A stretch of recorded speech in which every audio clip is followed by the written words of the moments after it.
এই সূরাটি নাজেল হওয়ার প্রেক্ষাপট রয়েছে পবিত্র কোরআনুল কারীমের সূরা বনী ইসরাইলের একটি আয়াত, যেখানে আল্লাহ বললেন, কুল উদউল্লাহ আও উদউর রহমান আইয়াম্মা তাদউ ফালাহুল আসমাউল হোসনা।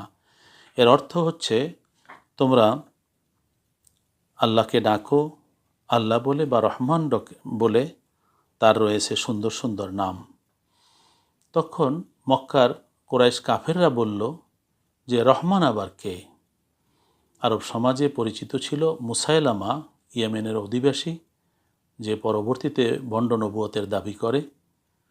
মুসাইলামা তার নিজে উপাধি গ্রহণ করেছিল রহমানুল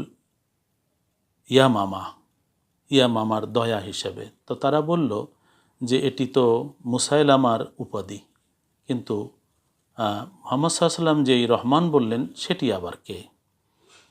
তো এই রহমানের পরিচয় দেবার জন্যই এই সূরাটি নাজিল হয়। তাই সূরার প্রথমেই রয়েছে আর রহমান আল্লামাল কোরআন, রহমান তিনি যিনি তোমাদেরকে কোরআন শিক্ষা দিয়েছেন। এই সূরাটি